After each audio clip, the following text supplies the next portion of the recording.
Hello and welcome to Dark Bestiary, Chapter 7, The Flower Knight. My name's Finn, and in this video we're going to go through all of the Flower Knight cards and everything to do with the Showdown and discuss some of the strategies and little tricks and things that can help you fight against the Flower Knight, and also how the Flower Knight fits into the world as much as we know right now and what it can bring to a campaign.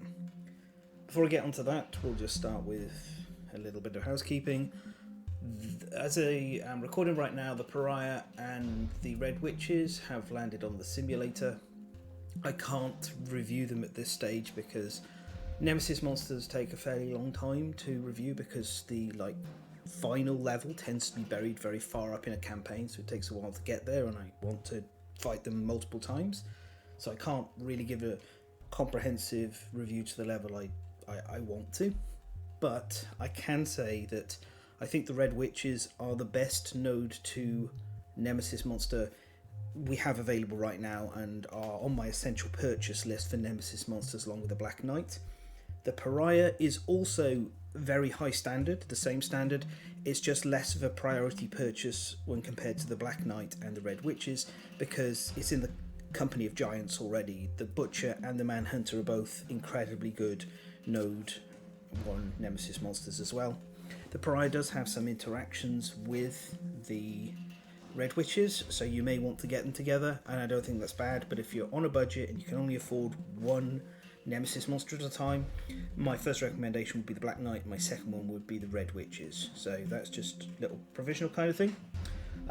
As always, if you like this and you want to support it, the Pillar Patreons get these videos usually about a week ahead of everyone else, and backing their link in the description does help me get these videos done and pushed out and reminds me and says to me just how much people want them. At the moment though, things are a little sort of crushed for time. It's very hard for me to fit everything in, so due to my commitment to writing about various things, these videos are still going to be a bit sort of lower in number, and that might be until the end of this year. We'll have to see. That's because on top of the Pariah and the Red Witches and the Wanderers arriving this month, or last month, the end of last month, for Kingdom Death, I've also had Kingdoms Forlorn arrive, and it's looking like it's something I'm going to be doing a lot of coverage of in the future because it's really good.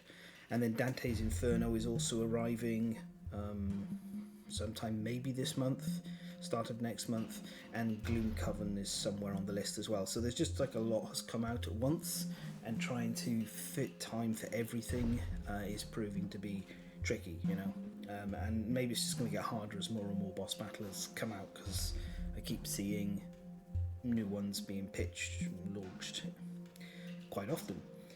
Anyway, enough of all that, let's talk about the Flower Knight. So let's begin with what the Flower Knight can bring to your campaign. And I'll begin by talking about kind of my own personal experience with this. Flower Knight I first got to encounter in the first released edition of the game, which is known as 1.31. And there the Flower Knight was a monster that you pretty much stuck into every campaign because it offered you the Vespertine Bow, and the Vespertine Bow at the time was very strong, overly pushed, and it was possible to craft, I think it's 3 of them in a single campaign. It's not a single campaign, it's a single showdown round. Sorry, a little distracted, my dog's wandered in. She's settling down, that's fine. Anyway, yeah, so and Vespertine bows, as I discussed in the And You, the Sense Memory And You, they give you access to not just a very strong bow that had incredible range, incredible strength, and incredible deadly as well, but they also gave you access to, along with sculpture, Acanthus Doctors, which is a secret fighting art that's both unique and really, really fun. That was changed with the legendary card pack update, and the Vespertine Bow had its strength bottomed and cratered to very near the lowest possible value for it, which I think was the right choice. And that kind of forced a reassessment of how the Flower Knight was to be used. And to get back to my personal journey with it, originally I was like, well, you have the Flower Knight in just about every campaign because of how powerful it is, and it launches you towards other monsters because deadly equals more resources equals more gear. But once you get used to the game, the Flower Knight does kind of fall off, simply because this is the easiest monster in the game. At level 0, if you ranked the, say, Prologue White Lion as a difficulty level of 1, the Flower Knight at level 1 would score -1, maybe a 0. It's that easy, and we'll talk why through this and discuss. It's due to the mechanics and design of the monster. And as a consequence, I went through a period of like, what is the point of this? And it took more content being released and sort of just more time and experience with it for me to be able to say, well, first of all, it's involved in the Green Knight campaign. You can see a Green Knight armor just on the right hand side of this shot. So that's one place you use it. Secondly, the level 3 fight is still challenging and good. So I would hunt it for the level 3 fight, and that also has a specific fighting art, secret fighting art that you can get that I really like. But also, for players who are newer and they need something to help springboard them from the early game to the mid game, the Flower Knight offers still a decent bow and a lot of resources, and it also offers the capability to craft the fighting art Otherworldly Luck. I talked about that in the Sense, Memory and You, but it essentially gives you +1 on all rolls during the hunt and settlement phase for that survivor. It's an incredible randomness mitigation tool. A lot of things that would really mess you up just occur on a 1. When you've got a permanent +1, that cannot happen, so you've reduced it to a 0% chance, and you've doubled the chances of rolling the maximum possible result, so increased everything at that end if tens of incredible roll. It's one of the best fighting arts in the game. It doesn't impact the Showdown, which is absolutely correct. It should not at all impact the Showdown. That would be busted if it did everything constantly. But still, it's very strong. It's very helpful for newer players. Also, as we'll see when we go through this, you can even get some extra population from fighting the Flower Knight, and Canthus Doctors can really help you put together a very tanky, tough survivor who is able to do a lot of fighting as essentially a all-in-one unit with high toughness, high strength, and some good support abilities. So that's the reasons, and essentially that's where its place is right now. It's a beautiful model. It's, I think, probably for me, aesthetically one of the top models from the original run. It has this incredible look to it, as you can see. We'll talk a little bit more about that as we discuss the thematic themes. But yeah, that's the main use of the Flower Knight. The one tricky thing to note is that unlike other Node 2 quarry monsters, which are the Screaming Antelope, Spidiculus, and the Smog Singers, which are not on the simulator yet, the Flower Knight turns up a lot later in the timeline. So you're either going to need another Node 1 or Node 2 quarry monster, or you're going to have to be okay with just grinding the same monster repeatedly. The other thing is the Flower Knight doesn't offer any kind of armor set, so if you're having this as your only Node 2 monster and you've only got one Node 1 monster, you're going to need to push towards leather even faster than normal, and you'll probably have to make 2 sets of rawhide, perhaps even a 3rd set. Fortunately, the drop rate on the Flower Knight's high enough that that's okay. So let's take a look at the model next, and discuss a little bit about how it presents itself in the theming. You will find me either referring to the Flower Knight as an it or a they, because most monsters are its or theys just for the purposes of you don't know what gender they are. Doesn't really matter. But in the case of the Flower Knight, you may find me occasionally referring to this as a she, simply because this is one of the most feminine presenting models in the game, and I really appreciate that. It is fey is the best way to describe it. It is ethereal, it is thin, it is delicate, it is elegant, and as a consequence, it really does have that. In fact, it even is wearing, if we get around to the back here, this is a bustle on the back, which is a traditionally a piece of clothing worn by women in yesteryears gone past. So that's the reason. Plus, I think it's nice because often many things just get default called he, and we already have like explicitly he like foes in the game. Pariah, Manhunter, the Goldsmoke Knight is very masculine as well. So just an interesting thing of like how elegant really is the word. It's just a very elegant model. We can see the main themes of this is, first of all, it has an owl head. Most of the knights are either animal inspired in their design, or they are animals themselves. There's a very animalistic thing to the entire line. To go through them, you have the Lion Knight, who is a Holy Lands human, who dresses up as a lion. He wears a lion mask and lion claws because he's impersonating the lions that are long gone, the lion people, the Thundercats, the Lion-Os. Then you have the Dung Beetle Knight. We'll talk more about that later because they are intrinsically linked to the Flower Knights, or Flower Knight. We'll get onto that as well. The Black Knight, it's the armour of the Black Knight is dog inspired. He's a doggo underneath. He's a good boy. Goldsmoke Knight has lion-like traits again because the civilization that it sort of is linked to is a lion civilization that's kind of gone now, so it's messed up in that manner. And that's kind of the thing. I feel like I'm forgetting a knight. I can't for the life of me remember which one. Maybe I'm not. There are more knights coming in the future, so that might be what I'm thinking of. Anyway, so this one has the traits of an owl, or an owl head, I should say. This is traditionally linked with wisdom.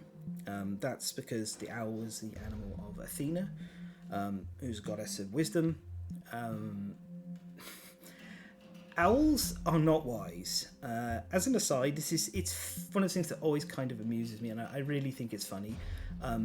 I did work experience at a aviary, like an animal sanctuary in the bird section, and I got to experience owls pretty close up. They're as dumb as a bag of rocks. They are so stupid for birds. You know, if you want smart birds, you've got corvids, you've got parrots and parakeets, very intelligent birds, incredibly so. Owls, their eyes are so big that their brains are kind of small, and they're there for food and hunting and not much else. So I think it's always fun how owls are a sign of wisdom, but really they're angry, stupid little murder machines, and I do love that. But here we can assume this is more to do with wisdom. We can also see that it has a kind of traditional knight aesthetic to it, with the what's the name of them? Hang on, I have it here because I noted it. They are sometimes called peekaboo sleeves or slit sleeves, but mostly they're known as slash sleeves, and they're from the 15th century in European fashion, and they're very popular in they're used in Warhammer and Renaissance fairs, I imagine. I've seen some pictures of them. So they have that kind of aesthetic of a medieval knight, or noble of some kind. The armour itself is very intricate. We've recently seen a bust that has even more design to it. We can see there's this bustle, as I mentioned, is mostly constructed out of leaves and similar, with vines running out of it. You can also see down in the feet little vines and plant matter. That's because the Flower Knight is mostly made of plants. And last of all, we have a little butterfly, probably an abyssal butterfly or something like that would be the name of it. It's sort of highlighting the almost like nature-orientated druidic or Disney princess form of the whole thing. So on the whole, this is one of my favourite models. It very much sells what the Flower Knight is about, which is grace and nature and a little bit of sort of nobility. And also, even though that is a whopping great big sword, the Flower Knight really fights like a fencer, like a duelist or a musketeer. It's a big part of the mechanics. So that's that. But let's talk about how they fit in the world. And this is the bit that's still, there's a lot of speculation in it, because we don't know the full picture yet. The Abyssal Woods will probably give us a lot more about it. Currently we only have 2 monsters that are located in the Abyssal Woods. That's the Flower Knight and Spidiculus. We know that Phoenixes go there. We know that Dung Beetle Knights go there or have been there, but we haven't had a full sort of exploration of the environment because that set's not been released yet. So what we can talk about is we know that they're a knight, and for my purposes I tend to break the knights apart into 2 categories. I call them true knights and then fake knights. So true knights are this thing that's, to paraphrase Adam when he was writing about the Gold Smoke Knight, they are bonded to the land. They are kind of like an elemental being. They're the spirit of the land. We know the Gold Smoke Knight is one of those. It's tied to the Plane of Stone Faces. It looks the way it does because the land is corrupted and it is infected with a similar form of corruption and it's struggling with that. False knights would be knights that are not elemental knights, so the Lion Knight and the Dung Beetle Knight and the Black Knight. Now they all have the same kind of mechanical theme. They will provide tactics, a type of card that comes with badges, and they have parry mechanics. The Flower Knight in particular is very focused around that mechanic, but they are sort of impersonators. The Flower Knight definitely is one of the true knights, one of our only 2 true knights. And the reason I say that is it is bound to the land, specifically this fairy ring.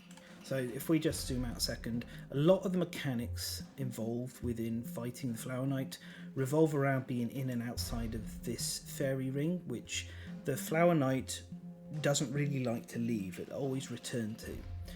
What we don't know is if there is one Flower Knight, if there are multiple Flower Knights, or if all the Flower Knights are part of the same manifestation of the Abyssal Woods Guardian. We don't know for sure. You could speculate in a bunch of different ways. What we do know is the Abyssal Woods has a black hole at the middle of it, and that is kind of a big problem. We know that there's a Flower Witch and she has multiple disciples. We don't know the connection between the Flower Knight and the Flower Witch, but generally in Kingdom Death, when it comes to naming conventions, you can assume Occam's razor. So either they're both called Flower Knight, Flower Witch because they have a flower theme, or because they're linked together in some ways. It depends on what the survivors have decided really on the naming front. So this is very much a spirit, a she, a fairy, and an elemental. And you can see that when you fight it, because when you injure it, flowers pop out rather than blood or any kind of blood substitute. It is very much like that. I don't know if this is a guardian of the Abyssal Woods as a whole, or if that's the Flower Witch's job. I think it's the Flower Witch's job. These seem to be scattered around. I like to imagine that they are scattered in a spiral pattern that gradually spins towards the centre. As we'll see with the level 3 fight, they are very, very close to the Abyssal Woods, these fairy circles. So there is some of that. And yeah, that's kind of where we are right now with it. There's a little bit more to get into when I look at the introductory event, because the Flower Knight is kind of... Not only does it get worshipped occasionally by survivors as a god, it is actually literally the progenitor or god of one of the other monsters in the game, and we'll go through that in a second. So first of all, let's get our interface up and we'll get over to the traditional layout of everything, and we'll start up here. So I don't always tend to go through the introductory event in detail, but I'm going to here because this is one that has a little bit more world building than normal. So if we just get in on this page, I'll read it and talk as we do. A Crone's Tale. One day, the survivors gathered around an old crone that had decided to share a secret. This is in itself an interesting term because crones are usually malevolent, sinister, or nasty, but they can also just be an old woman with magic powers or wisdom, and given what I've just discussed about Flower Knight, it's likely that wisdom is what we're talking about here. In her foolish youth, she had played inside a foul-smelling carved ball. Before she knew what happened, the ball rolled away with her trapped inside. She tumbled in its stomach-churning darkness for what seemed like days. So, if you're familiar with another monster in the game, you probably should realise and click exactly what this foul-smelling carved ball is. We're going to go and look at it. Here it is. It's the resin ball from the Dung Beetle Knight. Foul-smelling ball carved on the inside, and this is where we get to talk about the Dung Beetle Knights. Right, so I need to... Here are. Right, so Dung Beetle Knights are one of my favourite creatures in the game. We don't know exactly how they began, but what we do know from the snippets of story is they were once scarab beetles that ate dung, specifically dung from the phoenix in the background there. That was their favoured food. And dung, phoenix dung sometimes has incredible chrono powers, as in time powers. So the Dung Beetle Knights were kind of having their evolution accelerated by their diet. We don't know exactly when it happened, but they went from their original form of beetle into this bipedal one. I'm just going to say because of the inverse square law, I think it is. The only way dung beetles could be this large is if they've grown internal bones on top of their exoskeleton. Otherwise, they collapse under their own weight. We don't see any evidence of that. I can't remember all the resources off the top of my head, but I think that's an interesting aside to be like, anytime you see a massive insect with an exoskeleton, it's got to have an internal endoskeleton of some kind as well in order for it to exist, or you need some kind of magic. Anyway, so the dung beetles would happily just live in and around where phoenixes were, gathering up all the rainbow poop, and I think it's putrid or fetid, the other one, forget the name, and that was their kind of existence. And they moved towards small settlements. You could almost think of them as being like survivors gathered around the lantern horde, but instead they're dung beetles gathered around a nightmare tree. But eventually the catastrophe happened. We still don't know exactly what it was, but the Plane of Stone Faces went from being hospitable and having a good amount of trees to being the kind of history erased, watcher haunted mess that it is now. And many of the phoenixes migrated. The few that we see left are always nestled in a nightmare tree.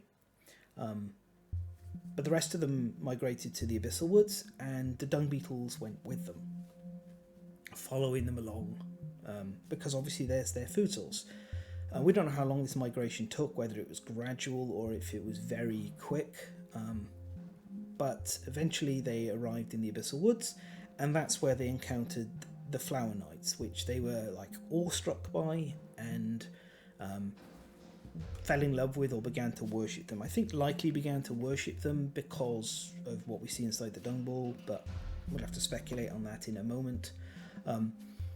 But in particular, they started to behave like the Flower Knights. They crafted these century blades, these juggernaut blades, I should say that's the name, and began to use them in a knight-like fashion. But they're not they're not the best. They're not actual knights, so sometimes they forget to use their blade and they lean back on their more animalistic traits, including spitting boiling resin, and they have a set of extra arms hidden away inside their carapace that they use occasionally. So that's why I said I think the Flower Knight is one of their gods or part of their pantheon, because we know that they use language, we know that they can suffer from dementia as well, Alzheimer's, and the Phoenix is, I would say, as close as you get to a progenitor for the Dung Beetle Knights. I would be very surprised if they don't worship phoenixes in some fashion, as those are the givers of life, of food. Okay, so back to here. I want to talk about that because these carvings on the inside of the ball, they show human-like figures, bipedal figures, but I've done it there, haven't I? Hang on, let's try that. Put the interface away to just make it cleaner. There we go. In fact, I need the mouse pointer, so we'll have to live with this. Right, so these guys here, if we look, we can see them up here, we can see them here, we can see them here. They are bipedal figures, but I don't think they're necessarily survivors, because this is a dung ball, as I said. It's very unlikely that survivors have carved this on the inside. I think it is almost certainly dung beetles. So this frame here, I think, is the oldest of the frames we see, and I think these are dung beetles, not knights at this point, but dung beetles arriving at the Abyssal Woods. There is something else they could be. If we look just here, we see what might maybe be a couple of flying beetles. So this could be depicting them fleeing from some other kind of hunters. But these characters here are definitely different to the rest. I do like to think that instead these are the butterflies of the Flower Knight, and these are the Dung Beetle Knights arriving in the Abyssal Woods and encountering. This is a depiction of the Flower Knight, mostly with its back turned. We can tell it's the same because it has the same shoulder design, the same root design, and the same halo around it. This second frame, these are Dung Beetle Knights, I think. If we look now, compared to these guys with their spears and primitive belts, they've now got diagonal sashes, and they all have these long swords hanging from them, which is characteristic of dung beetles. And we have, of course, the Flower Knight in the middle, and this is a scene of worship. Over here we have a flower of some kind, and it's giving gifts to these people. I don't fully know what this represents, and the same with this. I don't know if they're worshipping like a god in the case of like the black hole in the middle of the Abyssal Woods or whatever. I think I'm missing information for this, but I do think that a dung beetle carved these on the inside of its own ball, and that's why I wanted to talk about it at length here. I think it's interesting. I think we're going to have a lot of speculation to still go through until we have the Abyssal Woods that hopefully paints a few extra bits and pieces of the story, but I think this is really fascinatingly cool. This is a great example of storytelling and world building without a lot of words.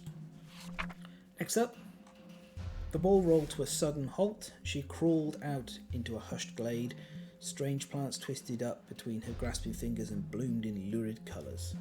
It came soundlessly from the trees. Thorny flowering vines burst from the ground where it tread, and the glade was aglow from its strange light. So you can see here, confirmation this is a dung beetle ball. There's the carved relief representing the phoenix face, and then we have the Flower Knight. I love this depiction of the Flower Knight with butterflies erupting from it, a massive amount of vines. I'm very hopeful that if the Flower Knight ever gets a remaster, that it is more like this piece here, because this is such a beautiful, wild, fey-like sculpt. Art piece. Although she swore to never reveal her meeting with the strange knight in a dotage, she could not resist the temptation to visit the glade again. The survivors followed her into the dark. Along the way she told them the glade's seductive beauty and the wondrous creature that guarded them. Finally they reached a gleaming gate that set the keen survivors' teeth on edge, at once repulsing and pulling at something deep in the pits of their stomachs. The crone stood before it, determined. Her old skin sagged further and eyes filled with pain as the gates swung open. Painfully, the crone led them through the shifting forest to the glade. There, on its downy grass as she laid down, the survivors scurried wordly around her. With her final breath, a ghostly glowing flower burst from her papery lips, its delicate bloom fragrant with untold power, and this is how you get a sleeping virus, flower rare gear, and the flower addiction disorder, and you can now hunt the Flower Knight. So, I've talked about those in the And You video. They're both very good, but as we can see, just to confirm what I mentioned here, in a new campaign, over here it's Lantern Year 5 that this adds in, so that means that you've got Lantern Year 1, 2 and 3 where you are not, you're only going to have one Node 1 monster if you're following the normal rules, which is why I suggest having a second Node 1 or Node 2 with the Flower Knight to help support everything, but you can play it as you like. You can also play a campaign of the Bloom People here, and that is a very interesting way of playing it, and it shows how survivors can coexist with the Flower Knight. You don't have to go hunting it, you can't hunt it here, and you still get access to sense memory, and you get to have these extra little endeavours that you can do and new things you can craft. So if you're ever asking that classic question from the Mitchell and Webb look of are we the baddies, if you're hunting Flower Knights, yes, you kind of are the baddies. Okay, here we have our setup. So let's walk through these various things. In the heart of the forest dwells a delicate gardener who appreciates solitude over all things. Sadly, the dangerous flora and fauna it cultivates are desired by many.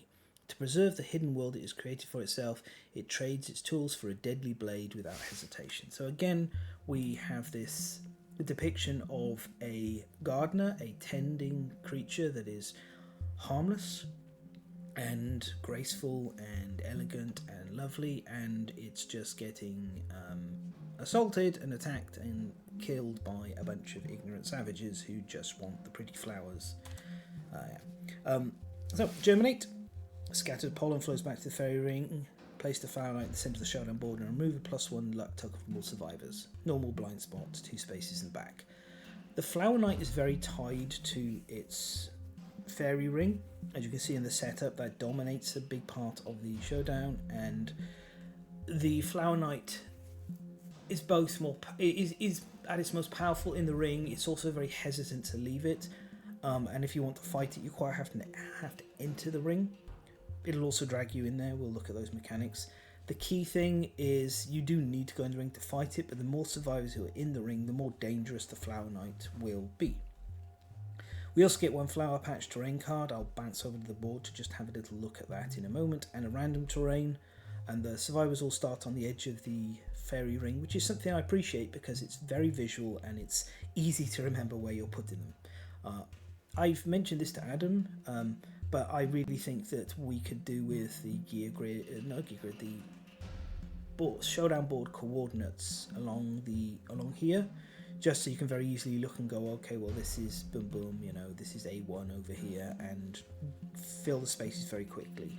With the plastic Showdown board, it would be even better. Okay, level 1 stats. We'll look at them below. Aftermath's very standard, +1 hunt XP for level 1, and proficiency and rewards, +2 for level 2+, and proficiency and rewards. The defeat, your compost, your fertilizer. Sorry, no death principle, which I think is very fair. If you do beat it, the first time you get the Flower Knight badge rare gear, or if you don't have the Flower Knight badge rare gear, you'll get it again. It's unique. And you get Petal Spiral Innovation into the Settlements Innovation deck. If any survivors have Fencing, Secret Fighting Art, and the Ghostly Beauty Disorder, both of which are part of the Flower Knight expansion, and Fencing, we'll talk about that, that's something you're actually trying to get while fighting. You gain the Narcissistic Disorder, so you can't cover your face, and a permanent +1 evasion. And you get to do sense memory as a standard part. This is the crafting thing. Our rewards: 4 and 4, 4 and 6, 4 and 8. Another Sleeping Virus Flower rare gear card. That's important to remember. You can get them here because you need sleeping virus flowers to make the green armor. So if you accidentally lose or use the one that you had to begin with from the introductory event, you can get more by hunting level 3 Flower Knights. You're going to be doing that anyway. And then if the settlement innovated Petal Spiral when they defeated a level 3 Flower Knight, all survivors with a Fencing Secret Art and Ghostly Beauty and Narcissistic gain the True Blade Secret Fighting Art. This is a fundamental part of making green armor again, and it is also, I think, my single most favourite secret fighting art in the entire game. I really, really love it. I think it's so cool. It's one of the best things that happened to swords, and it's just really fun. And you can see that because if you have Petal Spiral and you already have Fencing and Ghostly Beauty, you will automatically gain the Narcissistic Disorder. So you just need Fencing and Ghostly Beauty as you go into the fight. Be aware Narcissistic is going to have a real problem for your helm when this triggers. You're going to lose it. So if I remember correctly, they might even archive it. Let me check that. Yes, I remembered correctly. You do have to archive the helm. So you may want to go into the fight without a helm. That's easier if you have Vagabond armor, and or if you have access to Arc Survivors, because they don't need to wear full armor sets. They can wear piecemeal. Dung Beetle Knight armor also doesn't cover the head, so that's another option. So there's a bunch of ways to play around it, but be aware it will cause an archival. You might not even care about the helms being archived. We have just here, if we get out of the book, this is our... I don't need to be like, I can be like this. This is True Blade. All swords in your gear grid gain deadly. Gain +3 luck when attacking with a sword if you have the Ghostly Beauty and Narcissistic disorders. So you have to keep Ghostly Beauty and Narcissistic. That's relatively easy to do. You've got a third disorder slot most of the time that you can rotate through others to protect these two. If something hits you that causes you to lose all disorders, that can be a problem. I really like this. Like, it is so interesting and powerful, but also not brokenly so. And this is my goal. If I have the Flower Knight in a campaign, I want at least one True Blade survivor to be able to play around with it.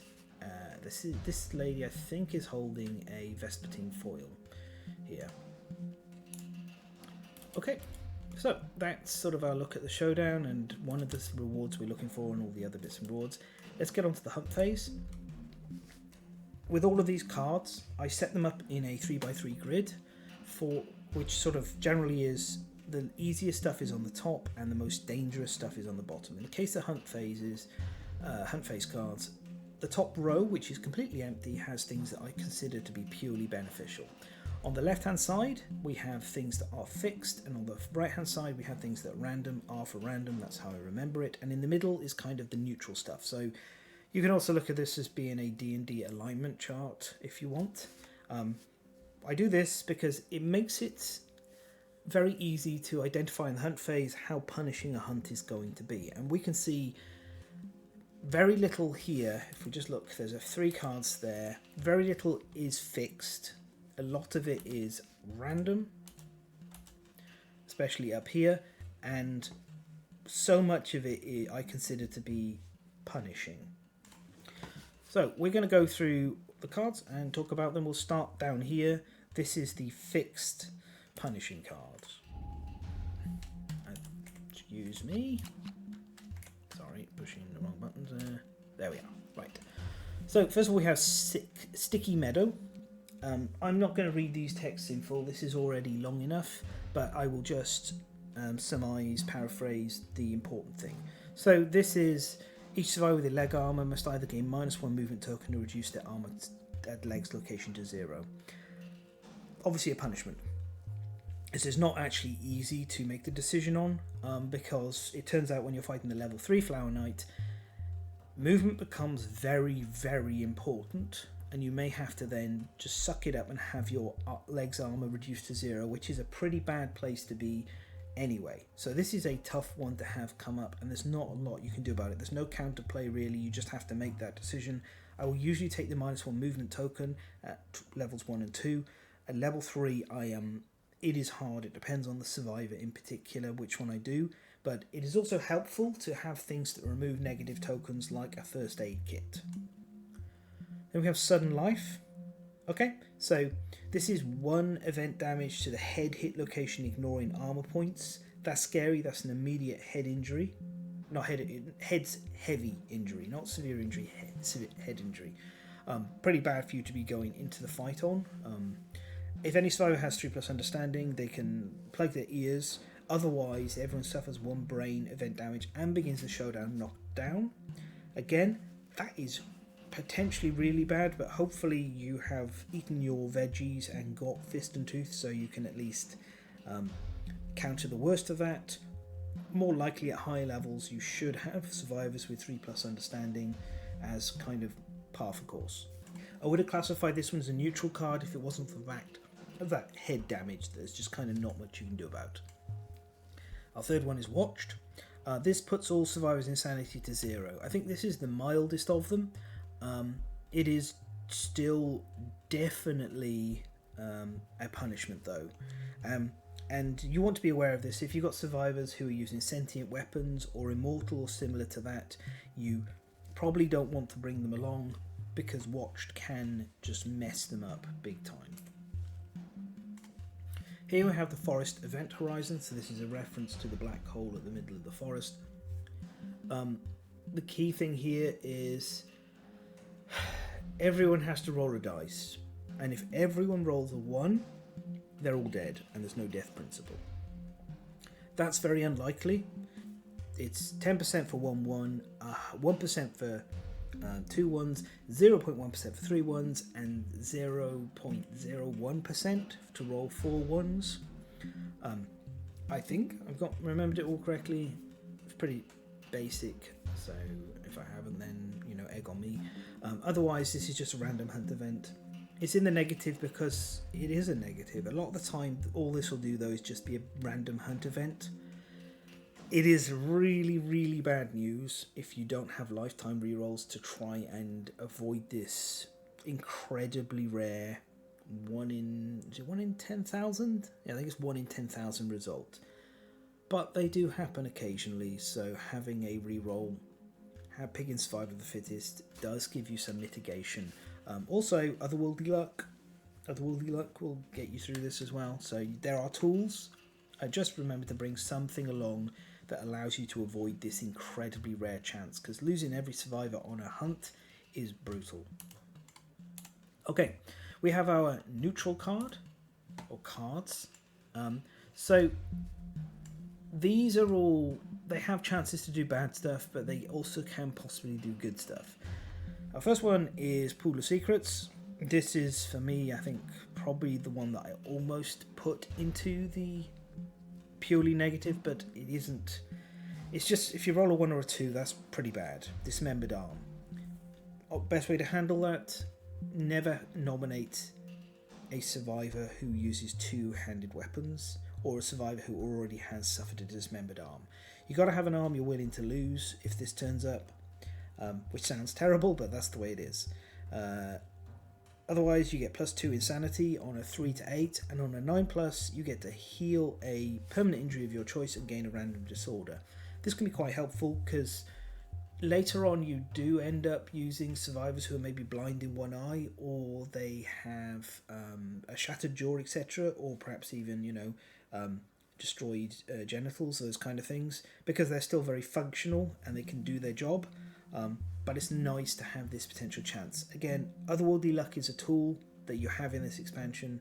You should be using it for hunts, and you can tutor otherworldly luck via sense memory. Then we've got Shower. Worst results, a 1. You lose all armor points at the hit location with the most armor points. That's pretty bad. You have to randomize in the case of ties. Most survivors are going to be suffering ties here. I'm a firm believer that actually Kingdom Death needs to be putting more armor points on the body slots as standard as part of its armor design, because of how the dice rolls work. Currently, we really have to extra protect our body slots with dodges and blocks. But ultimately, this kind of really sucks, and it's all survivors that have to roll. So if it happens, it happens. Otherworldly luck, boom. Okay, then we got -1 accuracy token. As I mentioned before, you should be playing on Flower Knight hunts with a way to remove negative tokens. First aid kit is your best choice. Bring it along. Otherwise, -1 accuracy it's not the worst. It is frustrating, and it does result in a longer showdown on average. Whoop! Nearly knocked my headset onto the floor. Then we got Then we got Vicious Hardening. This is +1 at a random hit location. This is why it's on a +1 armor. This is why it's on the neutral. And on a 10, you get a permanent +1 speed and a permanent +1 accuracy. I've often discussed that speed is the worst stat to get increased, but it's also the worst stat to get decreased. Ultimately, you have a lot of control over it. After your survivors gain this bonus, you can leverage it to the best possible use, or you can negate it by having a slow weapon if it's a problem. And +1 permanent accuracy is always really, really good. So, good stuff, bad stuff. I like that 10+ result, and remember, you can double the chances of getting it in this expansion. Whispering Leaves. 1 to 3, set your insanity to 0. We've already discussed why that can be bad. 4 to 8 is gain 1d5 insanity and gain a bleeding token. We should have bandages or a first aid kit or both with us already, so that's fine. And then 9+, you suffer brain event damage and gain +1 movement token. This is actually worth the trade-off against the level 3. Finally, we have Woolly Root, which is my favourite name of all of these cards. It is either you have a random hunt event, which is neutral, that's what the base expected, or on a 6+, you eat a gnarled, juicy root, and you suffer 3 brain event damage and a -1 accuracy token in exchange for a permanent +1 evasion. No, sorry, +1 evasion token. Misread that. Was thinking about permanence on one of the previous events. It got mixed up in my head. So you get evasion, +1 evasion token, -1 accuracy token. I've talked about it several times now. Bring a first aid kit as soon as you have one, but that should be a staple on your hunts anyway. So that's kind of fine. And then down here we have just choking heat.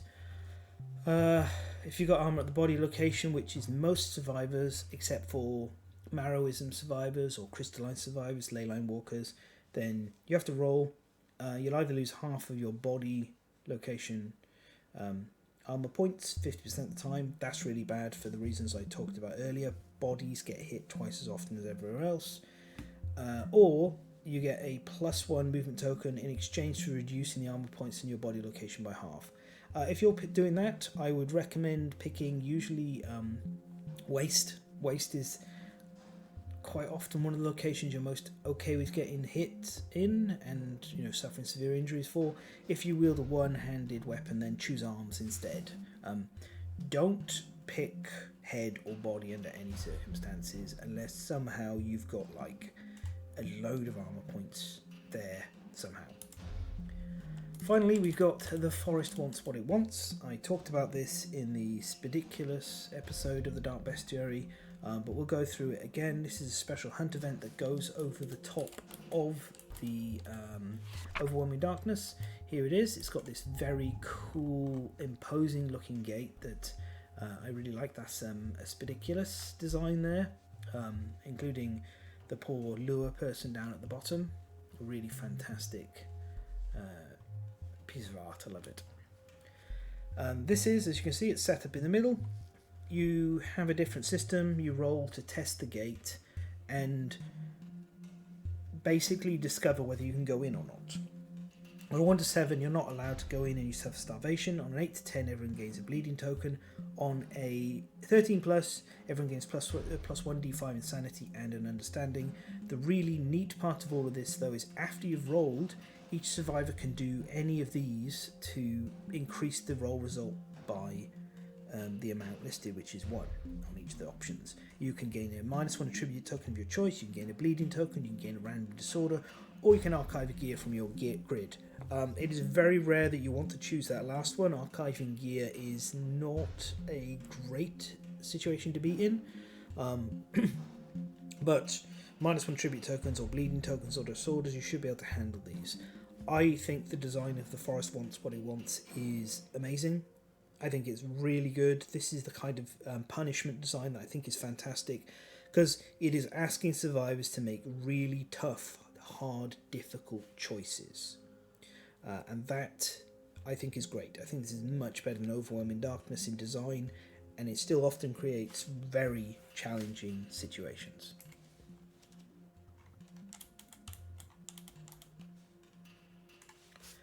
Time for the Flower Night itself, and we'll begin as always with the dashboard cards. We have our stat card, our attribute card, our basic action card, reference card. At level 1, the Flower Knight, as you can see, has 7 basic, 4 advanced cards, giving it a total of 12 wounds. It has 7 movement, so it can outpace a normal survivor, and just 6 toughness. We'll get into a bit more about why that is, but the Flower Knight has low toughness because it has defenses on some cards that just out and out do not allow you to wound it unless you manage to crit. It has just 2 traits here, Bloom and Set Roots. Look at those afterwards. At level 2, it goes with 8 basic, stays at 4 advanced and gains 1 legendary. Bloom, Set Roots, and it gains Razor Bulbs, that's his extra trait. It gets an extra movement, an extra 2 toughness, and just +1 damage, not +1 speed.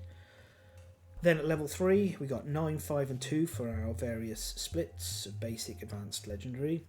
It gets 9 movement, 11 toughness, +1 speed, +2 damage, and in addition to Bloom and Set Roots and Razor Bolts, it now has Perfect Aim, Heart of the Woods, and of course Indomitable. Its instinct I described earlier, it goes back to the centre of the fairy ring and removes a luck token from all survivors, a +1 luck token. That matters because that is a big part of the monster's mechanics. We'll talk about that in a moment. Here is our basic action. So, if there are no threats in the fairy ring, it performs Bloom. It will then pick the closest threat facing in the fairy ring after a flow step, or closest survivor in range if they flow step dashed out of the ring, for example, and it will move and attack. So its base attack, as you can see here, is 3 speed, 2+ accuracy, and 0 damage. Yeah, it just doesn't deal any damage on many of its attacks, on its base attacks, without extra damage being extra damage tokens or other sources. Okay, Bloom. Now, because the Flower Knight is very bound to the fairy ring and tries to stay in as much as possible, Bloom is one of its tools that it forces you to come inside. So if you haven't got a threat in the fairy ring, when it performs Bloom, it's going to drag one in, and that is going to punish. However, the trick is you can leave a survivor in the fairy ring. You want to have 1 survivor in the ring pretty much at all times, at least 1. Generally the best, like the tank survivors, should hopefully be in there, and the others have reach or ranged weapons is the general trick. But if you don't have anyone in there, someone random is going to get dragged in. They get +1 luck token, which that's important for the Showdown mechanics, but they also get doomed until the end of the monster's turn, which means that the attack is going to, you can't dodge it, you can't dash, etc, etc. The target emerges from a flower. You place them standing in the closest free space inside the fairy ring, so on the edge, for example, and you turn the monster to face the target. So if we just pop over the board briefly, and we shall take our knights out of here. So what that means on a sort of mechanical viewpoint is if we're like this and we have no survivors inside, the Flower Knight is going to perform Bloom. Let me just tab that card back here on the side, and let's say it picks it picks our Screaming Armor survivor here. So they will vanish, so they disappear, and they are standing in the closest space inside the fairy ring, so that will be here. And then the Flower Knight will turn to face. They're still doomed, and then it will perform its action, say basic action. In this case, it'll like move up and perform its attack. So that is part of the flow of the things. Obviously with the basic action, that's not particularly threatening at level 1. The Flower Knight does scale up and can be very threatening at level 3. Then we got Set Roots.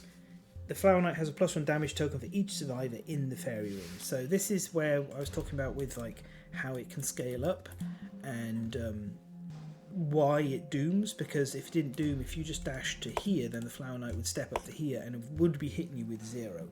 But this is something you can try and do if you get the ample flow steps, is you can force the Flower Knight to attack you from outside the ring, which is very helpful because ideally if you're not in it, the Flower Knight's not very dangerous. Right, the Flower Knight does not allow terrain to exist inside the fairy ring, so if terrain tile moves in there for whatever reason, it stops short at the border. So it's like a protective circle, just stops terrain being on top of terrain, which is perfectly fine.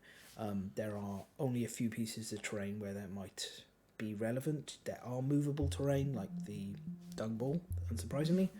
A nice little thematic interaction there between them. So yeah, Set Roots, main thing is it's scaling up its damage, which is why I talked about you want just 1 survivor in the ring if you can manage that. This is the level 2 and 3 trait. If we just get that back there, Set Roots. Whenever a survivor leaves the fairy ring, they gain a bleeding token. A fairly minor punishment for leaving the fairy ring. You should, as I said, have a first aid kit. You almost certainly want to bring along a set of bandages. This isn't too bad as long as you are keeping an eye on it. The Flower Knight doesn't bleed you too much normally. Now we have the level 3 traits. Heart of the Woods. This is the big one. This is why I say that the level 3 Flower Knight is still quite threatening and an exciting fight.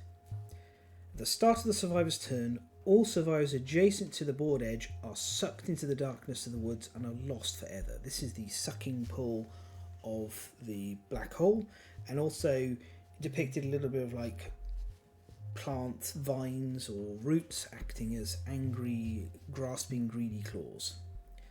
Then you don't get the benefits of cannibalized, they're dead, tough luck. This is an auto death I think is super fair because it is kind of on you if you do get hit by it.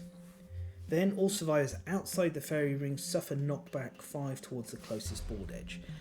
This means we've got a push and pull on this, where if we're inside the ring, we're making the Flower Knight more dangerous, but we're not getting sucked away to the board edges.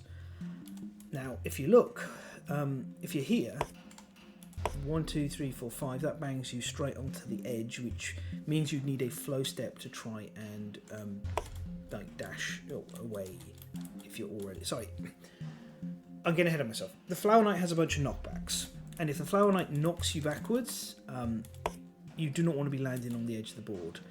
There are a few spots where you can manage to sort of avoid it in some cases. If you have ways of reducing knockback, the Phoenix Mantle is one. But the most typical knockbacks, if we just get to here, is knockback 7. And if we just look at this, that is exactly enough to get you in there. Pretty much the only place that's safe from one of these knockback 7s that the Flower Knight likes to do is this exact spot here. This is really awkward to do because normally the Flower Knight would end up here instead.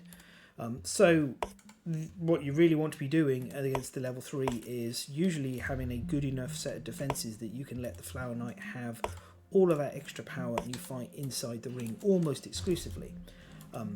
Or you have other tools that allow you to get the survivors away. There are a reasonable amount of flow steps that you can act around and opportunities and things like that.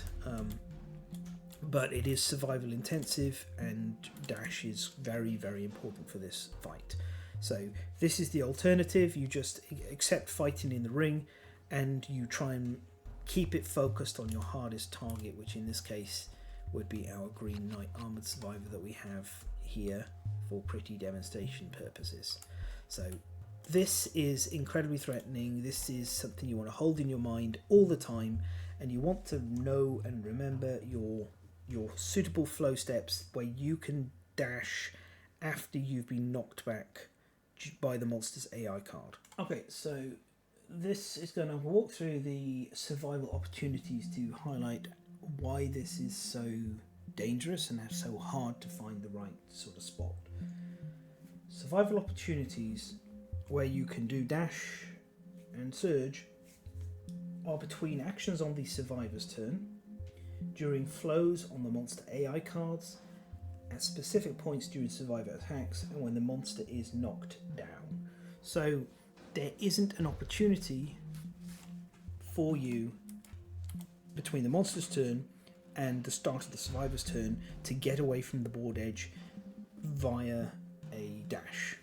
So you have to avoid that situation happening against the level 3. I mean, like, there are between actions on the survivor's turn, but this is the start of the survivor's turn with all survivors being affected. This isn't individual survivors' acts, this is like a blanket at the start of the turn. So you're mostly going to have to be inside the ring, and as I said, if you're outside of the ring, you need to not get targeted by the Flower Knight. This guy here is okay because 1, 2, 3, 4, 5 puts him here, and then he could walk back on his turn. So he'd do a little like endless treadmill action to be absolutely fine. Same here, but here, like, that's not great. You can still handle it because you get knocked back after it checks if you're dead. But yeah, the moment the Flower Knight starts knocking you back, you're in trouble. Hopefully I've made sense of that. It's a little bit awkward, so I'll try and surmise now, which is, against the level 3, if the Flower Knight is going to be targeting and hitting you, you want to be inside the ring. But the Flower Knight can inflict knockbacks, and its knockback is typically 7. So if you are here and you're being targeted, if it does hit you and does its knockback with, like, I keep going the wrong way, let's grab this card here, I have a Pale for this purpose. We can look at this and we can be like, okay, we go 1, 2, 3, 4, 5, 6, 7, we're safe. So this is an okay position for us to stand even if we get knocked back, but only from this angle. If the Flower Knight was here, that's bad, because it will knock us back to here. Rest in peace. This survivor here, inside the ring, again, they would have that problem. If they get targeted, they will get knocked back to the edge. So you need to pay attention to that a great deal. One of the big tricks is to make sure that the knockback keeps you inside the ring. So if you can get the Flower Knight like this, then 1, 2, 3, 4, 5, 6, 7. Boom. Whoops, missed 7. Oh dear, the ring's slightly off scaled. It's a little awkward, as you can see, to step on the edge. Yeah, so 1, 2, 3, 4, 5, 6, 7. You see, you want to get the Flower Knight to bat you across like this, or at least you've got this much play in you, so you could be knocked to here and you're fine. And that's what I mean to be paying attention to, is you want to be 8 spaces away from a board edge at all times. So if the Flower Knight targets you, 1, 2, 3, 4, 5, 6, 7, you do not ever start the turn in that situation. Even if it means you've got to just, oh, I picked up the jigsaw piece. Even if that means that you've got to, like, have your support survivors standing in spots where they're going to get smacked and they're going to get knocked out of the ring and take that bleeding token, you've got to be okay with that, because insta deaths are insta deaths. This is, very capable, easy to handled. If you want to see play of this, I would highly recommend looking at any level 3 Flower Knight fight that is on YouTube. Twist Gaming are very experienced with handling this, and Trent, Big Dino Dennison are also fantastic. They're people I've seen repeatedly handle the level 3 Flower Knight fight, so they're like my go-tos, but there are others. Just have a look. Even if you watch somebody who's having a bad time with it, there's still stuff to learn. So that is the best way. This is a little... I'm making a bit of a pig's ear of it because it's kind of difficult to fully explain without me sitting down and like writing a script out for reading, and then that just wouldn't fit my flow for these videos. So that's the level 3 knockback issue. There is a second one, which I think is super cool. Perfect aim. When the Flower Knight rolls a perfect hit, it devastates the survivor's defenses and they lose 1 armor or hit locations. You've got no control over this because it's just the roll that devastates your armor. Even if like you would dodge it, so forcing a miss, it still hit you. Tough luck. Then we have the flower patches. This is the generic terrain. It's always in this spot here. You can scoop it up and get an extra flower most of the time. I'm actually of the opinion that if against the level 3, if you don't have a sickle, you should not be picking this up because you don't want to be messing around with getting knocked down near the edge of the board. That is not great. It's an extra flower, otherwise it should be scooped up every game if you can. Okay, so that's the dashboard. It got a little complicated, we're talking about the level 3, but when you're dealing with instant death mechanics that have counterplay, it is worth trying to explore them, and I hope I did a good enough job. We're going to get on now to going through the AI cards, and we're over an hour already. What am I doing? So, what I do with the AI cards is I break them apart into 4 columns of attacks, intimidates, moods, and then other things which tend to be either traits or they're uninteractable. Same as everything else, softest stuff at the top, most scary at the bottom. I'm always basing these in comparison to the basic action of the particular monster. So this is our baseline we're comparing to. We'll begin with the attacks, and we're going to see something quite unusual about the Flower Knight, and that is it has a lot of the same AI card, far more than normal monsters. We got 3 glissades and 2 salutes in here, which makes the Flower Knight more predictable. There are also 2 extra Flower Knight cards. Again, they come in the Gambler's Chest, they're not on the simulator yet. Well, they were added after Twist Gaming dumpstered the Flower Knight during a demonstration, like exhibition showdown during the Kickstarter, and Adam promised to print some cards to make the Flower Knight extra hard to try and compensate for how easy it is to fight, especially for experienced players. Okay, Glissade. Targets closest threat facing in Fairy Ring. So we have our first way of targeting. Closest threat in range. Again, against level 3, you do want to be thinking about positioning yourself that 8 spaces away from the board edge, or having gear that lowers the amount that you get knocked back. The monster stomps its foot and shrieks frightfully like an owl. The target suffers 1 brain damage. Okay, it's flat 1 brain damage, that's pretty soft. It's not even monster level brain damage. Great.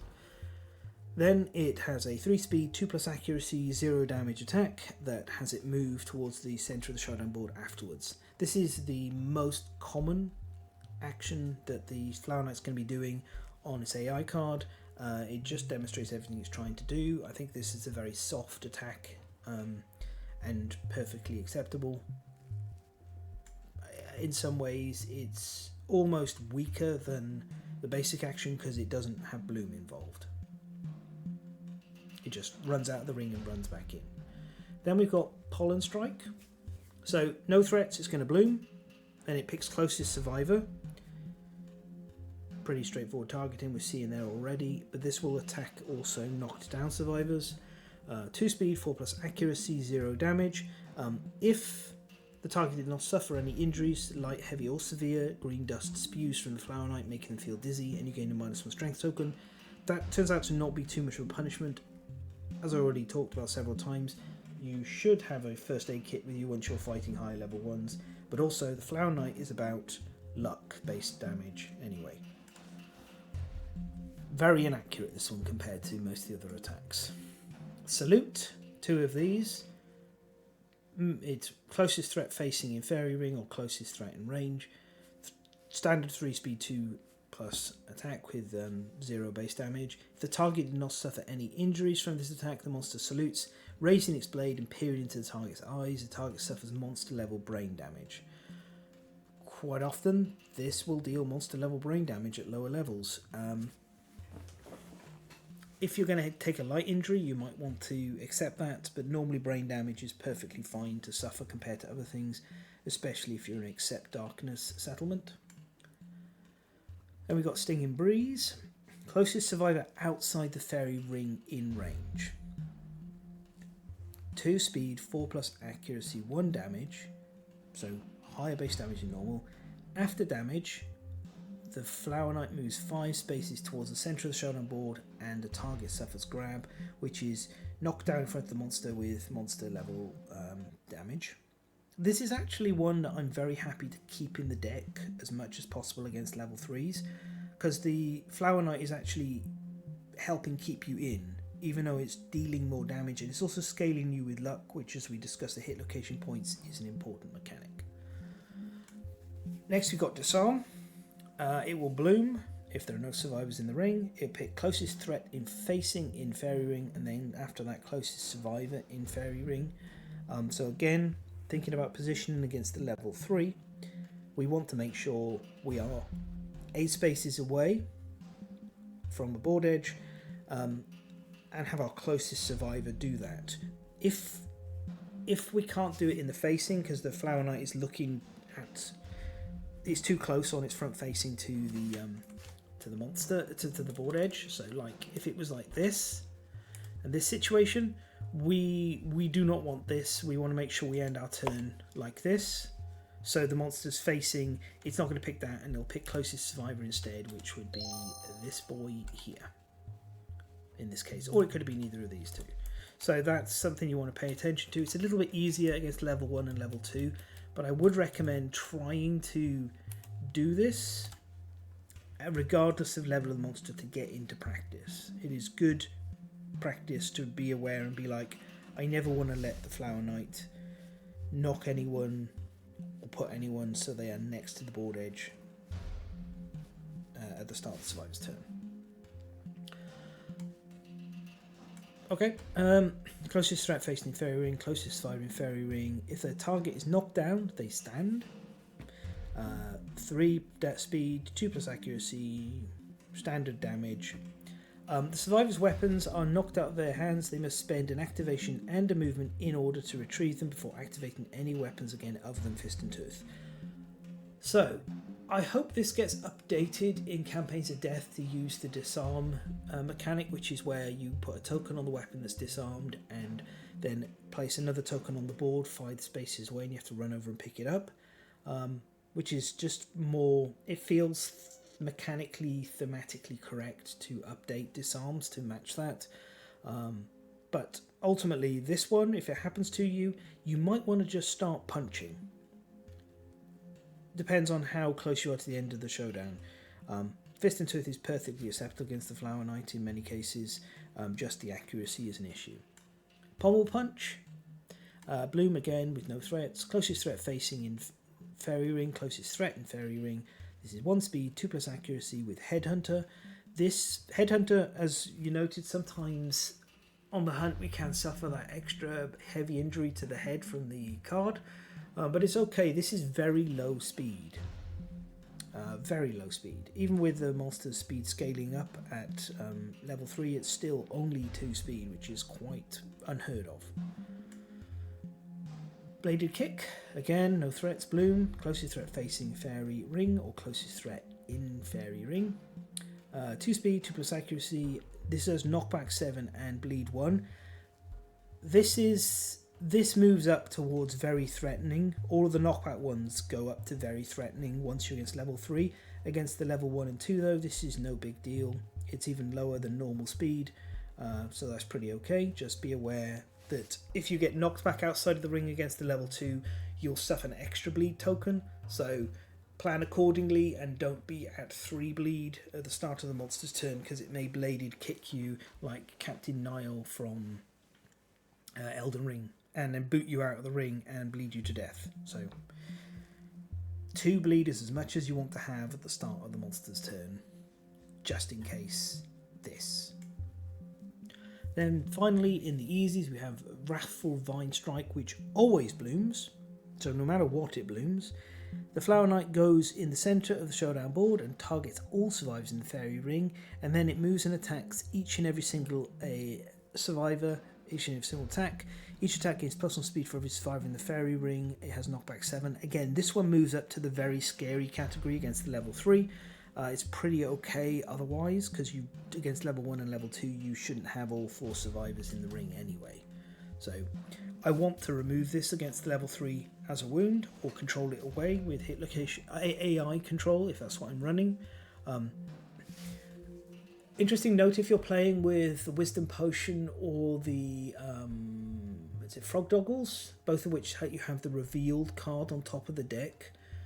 If you have not finished the Flower Knight's AI deck and you have and you're fighting the level 3 and you have an attack on top that doesn't have knockback, I would recommend not attacking the monster anymore in that turn and letting it resolve that card, and then going on to just attacking and removing the knockback cards.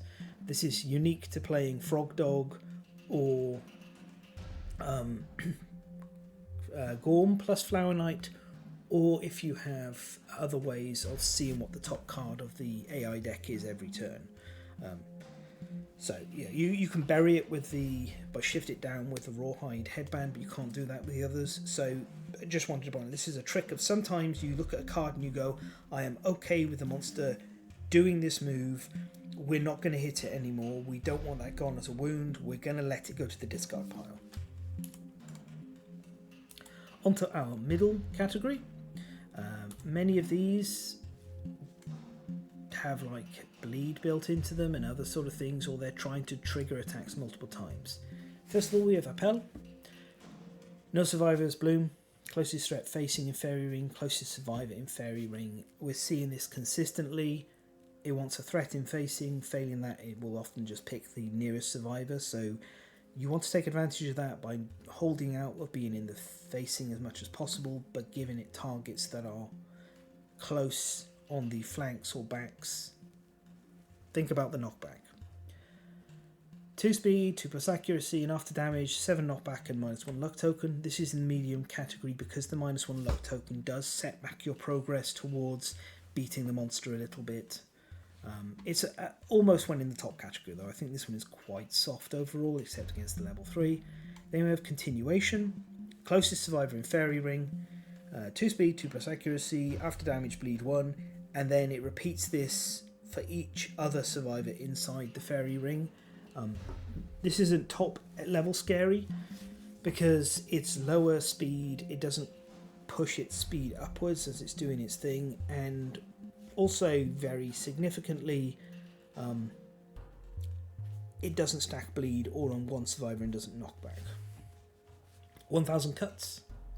Closest threat facing in fairy ring or closest survivor in range. So if no one's in the ring, it's coming out the ring for you.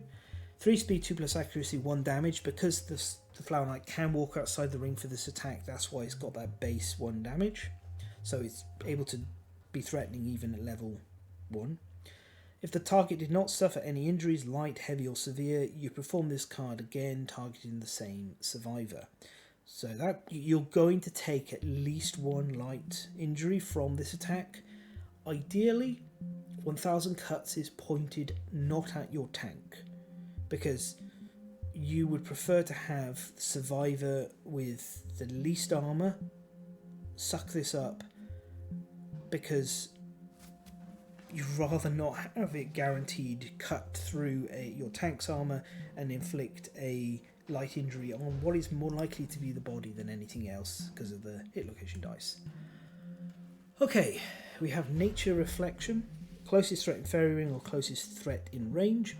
3 speed, 2+ accuracy. The after damage trigger of this, the strength is based on a random melee weapon in your gear grid, and it's knocked out by the Flower Knight's version of the disarm mechanic, and you have to walk out the ring and pick it up before it can be used again. Despite being legendary, I actually think this one's pretty okay, because if it's attacking a survivor who, you know, doesn't have a super strong weapon, and if you're running luck-based strategies for this fight, which you should be, You could possibly even just have weapons with 1, 2, or maybe even 0 strength, depending on what your attack method is. If you're fist and toothing, Nature Reflection kind of just doesn't really do anything at all. So that's something you can take advantage of. Also, Canthus Doctors, they have a neat advantage that they gain strength tokens, and they can gain a lot of strength tokens, so they can also be running a incredibly low strength weapon, and just be not particularly concerned about this, because it's just getting 2 damage base instead of 2 plus whatever else. No, yeah, sorry, it's getting 1 damage base. No, wait. It's a long video. It's getting a base 2 damage from its passive damage bonus for being level 3. So you can really game this a bit with your setup and loadouts at the beginning, especially if you're looking to play luck based. Majestic Onslaught has Bloom regardless, so it's always dragging a survivor in and handing that luck token.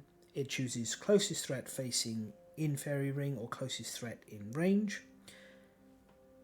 3 speed, 2 plus accuracy, after damage bleed 1. That would all be perfectly fine, but the fact that it then, if you haven't suffered any injuries, it will shriek angrily and deal 1d10 brain damage to each survivor. And this is hitting deaf survivors as well as non-deaf ones. That's quite brutal, even though it sounds like it's Sonic based. It's clearly got physical components to it as well. Or, psychic, I should say. It is more than just a normal angry owl shriek. That's what puts this in this category, is 1d10 brain damage is actually quite a lot to suffer for some survivors, so it can trigger a lot of brain traumas. Again, Accept Darkness is your catch-all protection against brain damage, because you can't die unless you have 3 disorders when you're rolling on the chart. Our last of our medium level AI cards is Vain Flourish. If there are no threats in the fairy room, you perform Bloom twice. It will then target all threats in the fairy ring, so that's usually all standing survivors. And it does a separate attack on each target, 2 speed, 2 plus accuracy, base 0 damage, and after damage it bashes you and bleeds you 1. In the middle category, because the attack isn't super scary in my opinion, but it is bashing and bleeding, and it is targeting every single survivor. Okay, then we got the final category. So the first thing we're going to do is, if I just move the knockdowns to cover level 3, we have this. So provisionally, these all move down to the most threatening category if you're facing the level 3 Flower Knight. A Bladed Kick, Wrathful Vine Strike, and a Pell. We want to remove these as wounds. We do not want the Flower Knight doing these moves. We want to get rid of them because it is a lot of hassle to cover them all times. Okay, we have 2 here that I think are the scariest. And one of them is Invitation. The Flower Knight gains +2 damage and -2 toughness tokens until the end of the round. It then picks closest threat facing in range in the fairy ring. Sorry, closest threat facing in the fairy ring or closest threat in range. 3 speed, 2 plus accuracy, and after damage, knockback 7 with a -1 strength token. It's the +2 damage that really pushes this up. The -2 toughness tokens for the Flower Knight are also kind of irrelevant, because most of its best defenses are not based around its toughness, it's based around parry. So this is just can be quite a large beating on a survivor, especially at higher levels. And then we have Exterminate, which, insert Dalek, Exterminate. Closest threat facing in fairy ring, closest survivor in range, 3 speed, 2 plus accuracy, 1 damage, and if you do not suffer any severe injuries, perform this card again targeting the same survivor. Guaranteed severe injury on a survivor, and possibly a lot of shredding of armor points. Just a nightmare card to face. You really don't want this happening. If it is going to be happening, hopefully you have multiple survivors at the same distance, and you can point this at somebody who's not performing the main tanking duty and is sort of kind of disposable, or has, say, dried acanthus, so they can but they can ignore the severe injury when they suffer it. So that is the AI cards. We can see primarily it will choose closest threat in facing in the fairy ring, and if it doesn't have that option, it'll pick closest survivor. So we want our positioning to mostly be clustered around the Flower Knight on the sides and back, in order to have the most control over deciding who it attacks. And as discussed at length, you want to bear in mind the knockback situation and position yourselves accordingly. So to kind of just demonstrate that, if we just grab everyone, let's say Flower Knight's in the middle, we're looking to sort of fight the Flower Knight like this, really. Oh, not like that, like this. I thought I'd lock, you have to lock them individually. No, it's locked them all now. Okay, I don't know why I'd managed to unlock that board. I thought I'd locked it before starting. That's fine. Yeah, so something like this, where we have all our survivors out of the front facing, and they are as far away from the edge of the board as possible. This is kind of one way we'd like to fight. And of course, if the Flower Knight's a little bit more skewed in one particular direction, we're probably happy having some being in the blind spot as well. And as I said, against the lower levels, you can generally just have one survivor be tank fighting it and everyone else contributing either via reach or ranged weapons or support abilities. So that is our positional strategy based on this, and it's mostly focused around mitigating knockback and at lower levels keeping as many survivors out of the ring as possible. We have no intimidates. As you've noticed, the brain damage is kind of tied to the attacks. In some cases, like Glacade, it's not even avoidable, but it's a very minor amount of brain damage. On our move front, we have 3 that I think are fairly soft. Noxious, at the end of the survivor's turn, all survivors inside the fairy ring are knocked down. Against the lower level Flower Knights, you just have less survivors inside the ring, so you can accept them being knocked down and encourage them back up, and it can be cancelled via the bruised ego. At higher level, you should really have Fist and Tooth completed, so the knockdown is kind of not particularly a big deal at all, as they'll just kip up, stand up. All of these two have like drawing an extra AR card. Then we have Entrancing Glaze, when this comes to play, draw an AR card. All survivors suffer -3 accuracy when the Flower Knight's facing. Again, Bruised Ego will just discard this. Very good. Very, very good permanent injury to score. I don't think this is particularly bad because you can be outside of the front facing, and we've already discussed how that's actually your preferred way to play, is keep all survivors out of the Flower Knight's gaze as much as possible. And we have Cocoon. Flower Knight takes a knee. While this card is in play, the Flower Knight has +3 toughness tokens. Not a huge deal, as I mentioned. The Flower Knight is kind of more about luck wounding, really. And also, this +3 toughness tokens kind of puts his toughness to a normal-ish level for what it should be. When his card is in play, perform heal 1 instead of draw an AI, and you discard this when no cards remain in the wound stack or when the Flower Knight is wounded. So this is the same as the White Lion and the Screaming Antelope. Self-healing cards on quarries can be very scary if you're struggling, but they also provide the opportunity for you to be cheeky, let the monster fully heal, and then go back in for another round of attacks to try and score more critical wounds and generate more resources. Cocoon, like the other two I mentioned, it is Lick Wounds and Showdown for the Lion and Antelope, appropriately, no, consecutively, no, what is the word, respectively. You can take advantage of this, especially if you're running a lot of luck, and even if you don't have a lot of luck, but you should do it as Flower Knight, the Flower Knight will give you the luck you need. So I consider this to be the softest card in the deck, but if things are going bad, you're going to want to wound the Flower Knight to get rid of this. So it's a very easy to control movie reference. Also butterfly reference. Then we have should just be hypervigilance here. Yep. At the end of the monster's turn, if there are any threats in the fairy ring, perform basic action. Again, Bruised Eagle will discard it.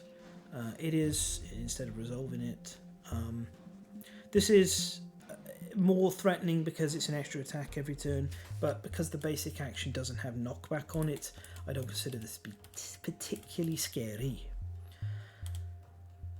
Okay, and then we have Attenuating Weeds, our other legendary trait. This is whenever a survivor enters the ring, remove one of their +1 luck tokens. If they have none, they instead gain a -1 luck token.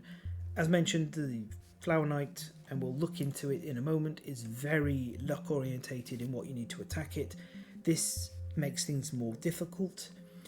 Generally that means you're going to be going into the ring with -1 luck tokens, and given that I talked about how you generally kind of want all the survivors inside the ring if you're afraid they're going to be targeted, that can make the start of the fight quite slow, especially if you keep hitting the parries.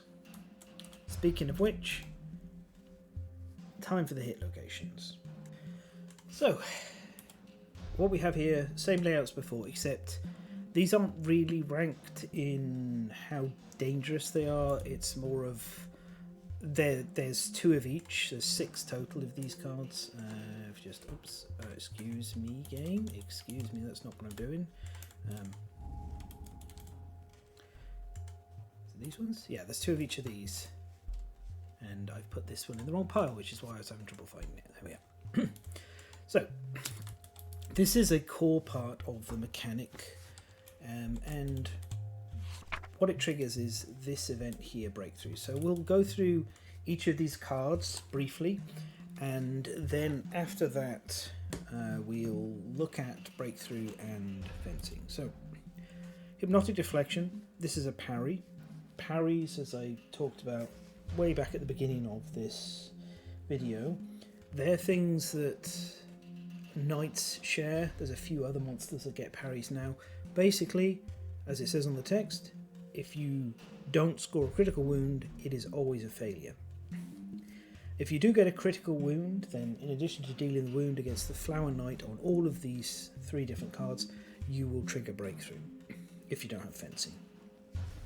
The failure on this one is turn to Flower Knight to face the attacker. They gain +2 insanity. That's mild. Then we have Retreating Feint. Exactly the same, except the failure is now the Flower Knight sidesteps. Without turning, move it 3 spaces towards the centre of the Showdown board. This is continuing its whole thing about sticking in the ring. Key thing to watch out for here is knowing that the Flower Knight may step 3 spaces towards the centre of the Showdown board and not having any other survivors in that potential path when you launch your attack, because then the Flower Knight will walk over them and knock down, etc. Collision. Our last one is Furious Riposte. The failure here is a basic action targeting the attacker. Obviously that's at the bottom because it's definitely the worst of them. So what we're really looking to do is score criticals. Flower Knight does hand us some luck tokens through Bloom and other mechanics, but we don't want to just rely on that. We want to come into this fight with deadly weapons of as many points as deadly as possible, and we want lucky charms and any other ways of increasing our luck, like death masks or similar. And we want that in most quarry fights anyway, because of how luck works, generating extra resources and ignoring reactions, but it is hyper focused here because we have 6 cards that demand we critically wound, otherwise we're not getting anywhere with those. So we really don't want to have all of these and just be like, oh, I've got a base 10% chance of actually wounding these. That's terrible. Breakthrough is, for a brief instance, a weakness is found in the Flower Knight's seemingly impenetrable defenses. Look at it go. Look at it go. What a girl. With a ferocious blow, the survivor is able to overcome the Flower Knight's bird-like reflexes. If the settlement has innovated drums, the rhythm of battle is maddening and all survivors gain +2 insanity. That's nice. Seizing the moment the attacker attempts to break through. We roll 1d10 and we add our luck to this result. On a 1, knockdown, gain a bleeding token, ew. That's why we want luck from the start. On a 2, 3 or 4, Vines twist and coil around your torso, pulling you away. If you're inside the fairy ring, you're placed knocked down on the nearest free space outside of it. Gain +1 luck token. Not too bad, except against the level 3. You will probably need to take some action to deal with this if they end up in a bad place, which they may well do. 5, 6, 7, 8, 9. The Flower Knight chirps and stumbles. Its armour subtly changing colours. You gain a survival and a luck token. Great result. And then on a 10+, piercing through your senses, sharpen until you're nearly overwhelmed. Gain the fencing secret fighting art. All survivors gain +1 survival. Hey, just a brief thing. Bird-like reflexes. So the reason birds are so good at this, and you may have seen it if you're driving along and there's a bird who's sort of sitting in the road and you're like, come on, move, move, move, and the bird just doesn't bother moving at all. It's because birds see the world in far, far higher frames per second than we do. Like humans are, but you typically between 20 and 30 frames per second. Those of us with faster reactions tend to be nearer to that 30. Some birds, like the peregrine falcon is an example, can see up to 130 frames per second. So it's the equivalent of, it's just their birds are way better at spotting really minor movements and reacting to them very quickly. So the classic, like they see, while they still see in roughly like the range we see, they see so many more minor movements that they're able to react far, far later and assess everything really well. So that's kind of what we're talking about when we're dealing with these bird-like reflexes. I think that's a really fun sort of extra thing to discuss, and explains why birds are so blasé about things approaching and why they can be so difficult to catch, because they can wait far later before performing an action, because they are much better at assessing the physical world and reacting to it quickly than we are. Their processing power is just that much better visually. So the Flower Knight has that as well, which is pretty cool, and it adds into the whole eye sort of thing. The Flower Knight's eyes play a lot within the game's mechanics, which is a fun thematic. So once you do have fencing, it's right down here. You get to ignore parry when attempting to wound hit locations. So now it's just a normal hit location. When a monster attacks you, roll 1d10. On a 6+, you ignore one hit, limit once per round. That's incredible. This is a very strong secret fighting art.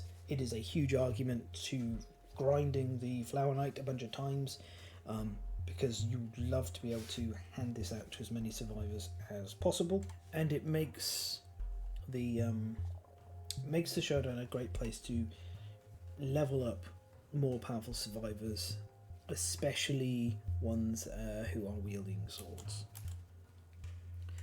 Now we've got our sort of static. These have no reaction, no of any kind. They just have a flat static ability. The armor joint is delicate, -2 toughness to win this location. That's the same for the delicate shoulder joint and knee joint. It's helpful, but again, the Flower Knight's toughness is not particularly high in the first place. On a critical, you gain the Flower Knight's sword arms ruined. You gain 1 survival and a random flower resource. And if the Flower Knight is inside the fairy ring, it gains a -1 accuracy token when this happens. And then we have delicate knee joint, which is kind of the inverse. The Flower Knight's footwork is ruined. All survivors gain 1 survival, and if the Flower Knight is outside the fairy ring, it gains a -1 speed token. Really, really useful, because I'm sure you've noticed the Flower Knight has generally a higher base speed than normal at 3, so great to have this, and these are both repeatable. If you get a shuffle, then they go back in the deck, you can get them again and again, so combined with Cocoon, that can create a very, very badly crippled monster. That is just something you can beat on and feel bad about doing. Then we got the writhing flora. Twisting blossoms and vines sail through the air, falling harmlessly at the Flower Knight's feet. This is the bruised ego we talked about. On the critical wound, you gained priority target token and a luck token, and you've triggered bruised ego, which can blank essentially all of the moods that the Flower Knight may put out. which is absolutely incredible. Our wound results, this is always our, ideally we want hit locations without reactions, but if we're going to have a reaction, wound is the one we are most comfortable with, because at least we get to trade blows with the monster. Our soft ones are Fey Breeches, Fey Hilt and Fey Breastplate. The Fey Breeches wound the Flower Knight's eyes beam strangely. The attacker gains a courage and is knocked down unless they spend a survival. Again, you may want to think about whether you're okay with a knockdown or not. Essentially, they get the option to quote-unquote self-encourage, so they can spend the one survival, or somebody else can encourage them up if they have more survival or survival regeneration, such as Rawhide. Critical wound, +1 luck and a random flower resource. We're going to see a bunch of those. So it's great. Fey Hilt has no crit. If you're adjacent to the Flower Knight, you suffer bash, and then it walks back towards the centre of the Showdown board. No crit on this one is a little tricky. There are a few of these that are like that, but they are rare. Being bashed shouldn't be too much of an issue. Again, once you're at the level 3, you should have plenty of tools to handle this. Fey Breastplate, we have the eyes beam strangely again for the +1 courage and the knockdown unless you spend a survival. The crit on this result is different. It is the sight of the elaborate armour in ruins is gratifying. If the Flower Knight is inside the fairy circle, it gains a -1 toughness token, and the attacker gains a +1 token and a random Flower Knight resource. Again, -1 toughness token, nice benefit, but the extra resources and the luck token are huge. On our middle neutrals, we got 2. They're uncrittable. The Fey Sabatons, that's its pointy boots. If you're adjacent, you're viciously kicked away, you suffer bash and knockback 5. Again, this gets a bit scarier up against the level 3, but if you're getting knocked back during the survivor's turn, there's a lot more counterplay that you can follow to ensure that you're not going to be next to the board edge at the start of the survivor's turn, because you've got the whole of the rest of survivor's turn, current one, and the monster's turn before you get back to that potential death. Glowing Eyes wound. Flower Knight shrieks, its eyes strobe unnameable colours. All survivors in the monster's facing suffer monster level brain damage. As I talked about, we're trying to not be in the Flower Knight's facing for the most part, so this shouldn't be a punishment too much. Essentially, if you're not in the facing, it's a card that doesn't do anything if no one's in the facing. On our failures, we've got 1. So only one time we punished for failing, apart from all of the parries. This is the armoured back. If you're adjacent to Flower Knight, you suffer bash and it walks back to the centre of the board. It's similar to some of the other cards we saw earlier, I think up here. Just very sort of normal. On our reflexes, thank you again, we have 2. First one, Flowering Bustle, is our only super dense location, unsurprisingly, given the pile of plant matter that is what makes up the bustle. If the attacker is inside the fairy ring, they are entangled in a mess of strangely twisting vines, adhering to their legs. -1 movement, +1 luck. So -1 movement token, you'll want to clear that off if you're fighting the level 3. It's less of an issue against the other levels. On a crit, you can spend monster level survival to gain a permanent +1 accuracy. That's nice. Obviously, it's way stronger if you trigger this against the level 1 than it is against the level 3, because it's just cheaper to purchase. Paying 1 survival +1 accuracy is amazing. 3 survival, it depends where you are in the showdown. If you're close to the end, you may spend that. If it's early, you probably want to keep it. Our other reflex location is the Fey Helm Wings. The Flower Knight slowly cranes its neck towards the attacker, a classic owl move. If the attacker has any stinky gear in their gear grid, they gain the priority target token. Most of the time our stinky survivors tend to be tanks covered in monster grease, but we may have other things that trigger this. It's not too bad to be the priority target for the Flower Knight, because as we've seen, it's softish early on.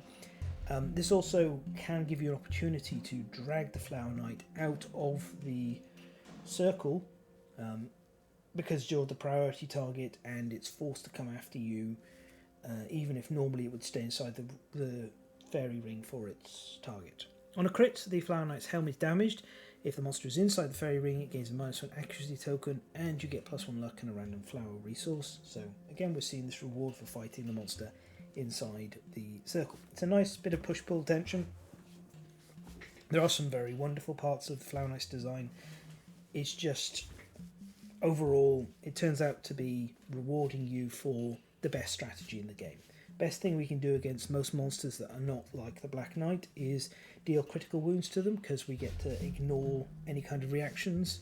That's fantastic, and often we generate extra resources. Because the Flower Knight's feeding us these extra luck tokens and is asking us to bring luck in the first place, it creates a showdown where a lot of these reactions just don't end up really triggering, and you add that on top of the monster's low toughness, and it just doesn't really work particularly well. I genuinely think the Flower Knight should basically have probably double the toughness every single level. I understand the design attempt and the thought of it, but in practice it's just not worked out, and the Flower Knight could do with a base, like a fixing at its base level, with either with additional traits or an update to the reference card. And I think one of the simplest fixes is to give it 12 toughness at level 1, because we're being asked to bypass its defenses anyway, and we're never punished too much for failures. Like, if we attack it and fail to wound it, we've got I flipped, not viewed. We've got armoured back here, 1 card, and we've got 2 here, so we're only really punished for attacking and failing in 3 circumstances. So that's my first opinion. It should have an overwhelmingly high toughness, representing its incredible sword defense, rather than just using parry for that. Then we have the trap, Restless Roots. We place the Flower Knight in the centre of the showdown board. We place the attacker in front of the monster. Remember, we can choose what direction the monster's facing, so pay attention to that if you're dealing with the level 3. They gain a luck token. Each of the other survivors is grasped by the roots and pulled in, unless they spend 1 survival placed in 5 spaces closer to the Flower Knight. So what the Flower Knight's trying to do here is increase its own damage by pulling as many survivors into the centre, the circle, the fairy ring as possible, and then all survivors are doomed after they've chosen whether they're spending this survival or not, and then you perform a basic action targeting the attacker. So potentially this could have +4 damage on top of it due to the mechanics of the set roots trait.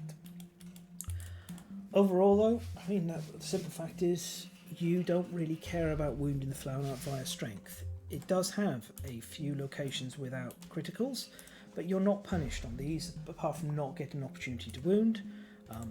These ones here, you've got crits, so we just got this. This is the only card that actually punishes you for having low strength,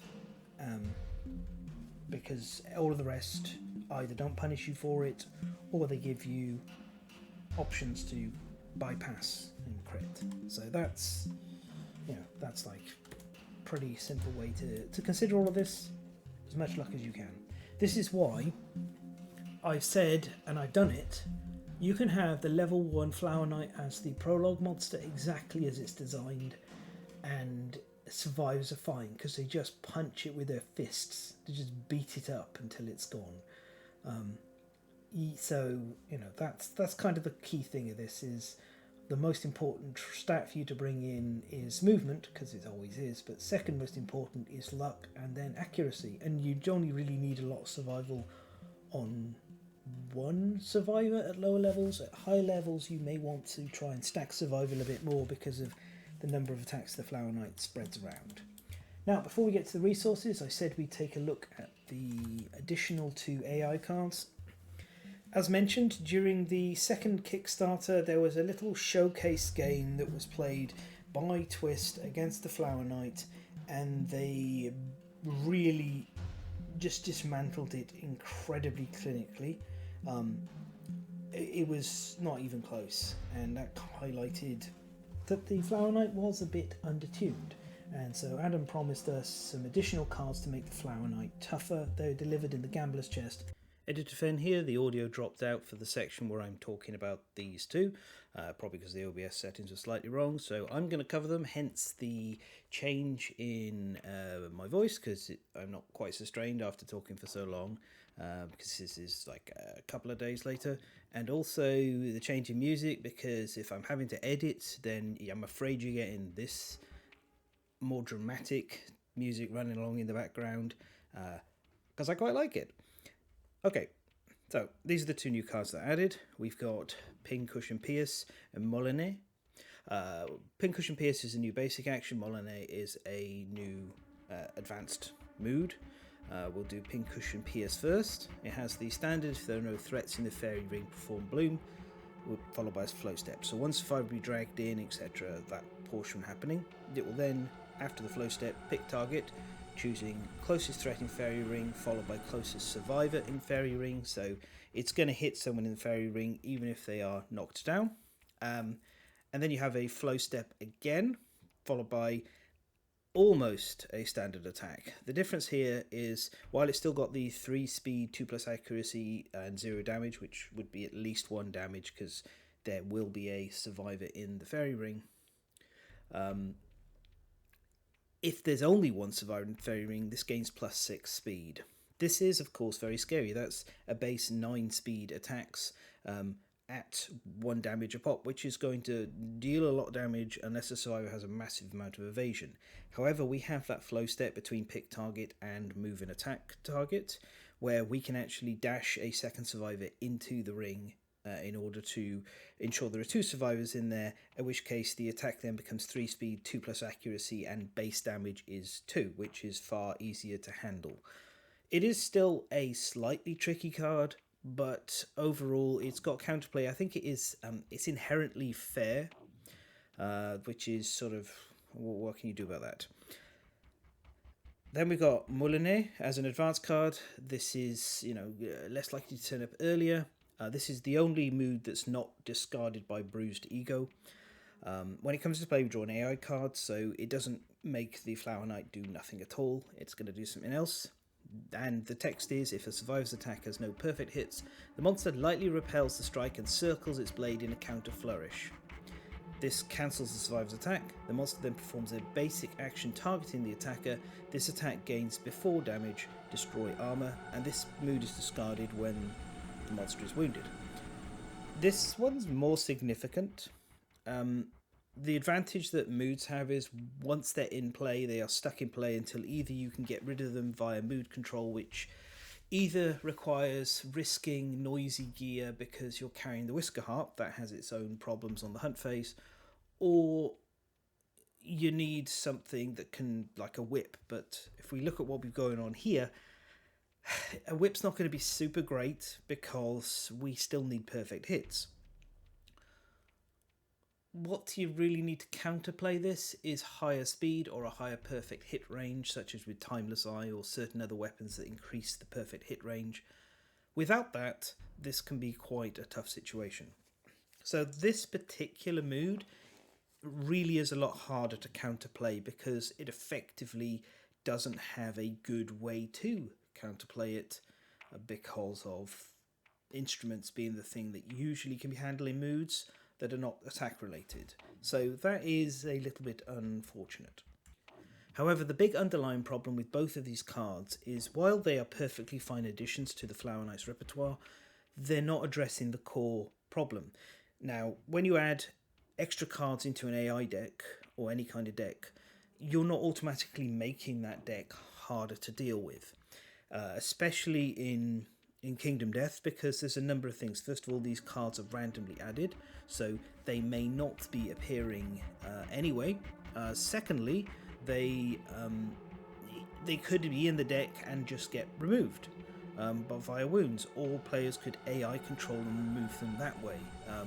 There's a whole bunch of different tools that players have to take control of the monster's behaviour, some of which are like a hard counter, some of which are soft, and some of which are just pure random chance. What that means is you're not exactly making the monster harder overall. Instead, you're just kind of increasing the variance of fighting that particular monster. It's going to feel more unpredictable. The Flower Knight is going to feel the same as always, except suddenly it becomes very challenging in ways you may not be prepared for. That isn't the best way to handle things, and I hope that Campaigns of Death goes back to the drawing board a bit, because what we need is a revised and updated basic action card, a reference card with new stats on it, and then also maybe additional traits added to the monster to kind of adjust things a bit, and perhaps even a few of the cards altered a little. But overall, I think the individual cards aren't the issue, it's the baseline stats. I think the Flower Knight should have an overwhelming level of toughness that you need to overcome exclusively by perfect, top crits, rolls, things like that, perhaps even perfect hits. We could have a trait that said, say, just to pluck an example out, if during an attack, if you have rolled no perfect hits, the monster gets +6 toughness. So a basic level 1 Flower Knight would now be toughness 12, for example. Anyway, that's sort of the additional thoughts. I'm going to take you back to the earlier 2 days ago, Finn, to wrap this up. If things were a little disjointed in the last section, more than usual, it's because I've had to come in and re-record this and re-upload the video. Sorry about that. I really don't know why that audio vanished, and it is what it is. It's the cost of not being able to afford an editor to handle these things, I guess. It's a lot of work to record and then edit and everything. So anyway, no more complaining about that. Take you back to close out this video. Thanks. I'm hopeful Campaigns of Death does something to solve this. We will see what happens. If it doesn't, it's fine.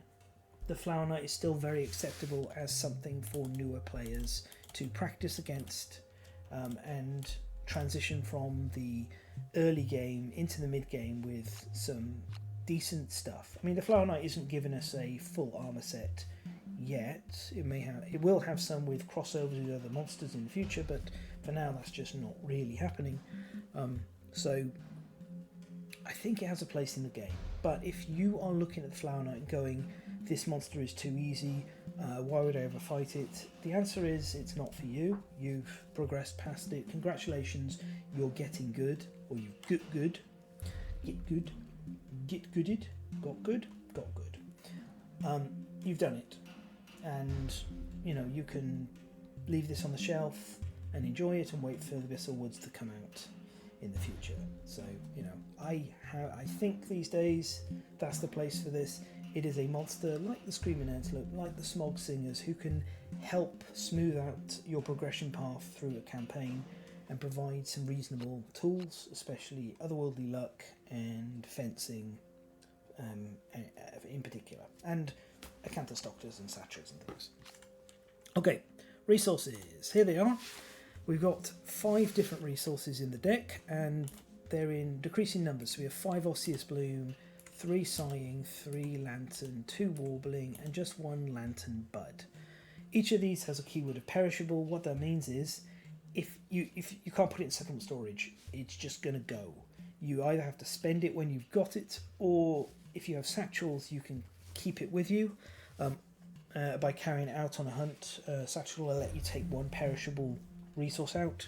One of the other things you can do is convert them all into Vespertine arrows. Vespertine arrows will be shot at monsters, and generally they have a very high amount of luck, so they will cause critical wounds quite often, so you can line them up with other monster resources, and if you miss you get a flower patch, so you've got a chance of just recovering the flower from the arrow that way. So that's one thing you can do with them. Another trick, if you have the Screaming Antelope and the Flower Knight in the same campaign, is you can do the Harvest Festival, which lets you convert any number of monster resources, which these are. Look, they got the Flower Knight crest and name on them. You can convert them into basic resources, and then basic resources aren't perishable. But usually there's more than enough to spend these things on. You even get the option of like consuming some of them, but usually these are showdown phases. This one is settlement phase one, but also quite rare, so you wouldn't really want to use it. Ultimately, also bone, organ, hide, and scrap. They've got generic uses. You should never really be wasting these. They're mostly perishable because one of the themes of the Flower Knight, along with addiction, is impermanence, temporary beauty, and these flowers represent that, especially this chap. Look how handsome he is. Look at him. What more could you want? The Warbling Bloom is also especially notable because this is extra population. You've got 2 of these, you can plant them to gain +1 population. They're born with flower addiction disorder and a face just like the Warbling Blooms. It has been mulled that maybe the Abyssal Woods will have a couple of survivors that can have this wonderful looking head, which I'm here for. But yeah, this is why I say it can help population. I don't think you ever consume this, by the way. You have to be really desperate to do that. This one, maybe, sure. And with the satchel, remember you can take these out.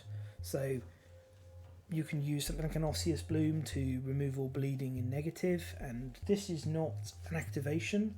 This is just something you can do pretty much any time unless you're doomed. So any possible point where you could use these, you can use them. So that's a nice way to have, with satchels, extra things you're bringing out. Consumables, not usually a part of the game in the traditional sense of like use it once and it's gone, but these offer it, satchels offer it.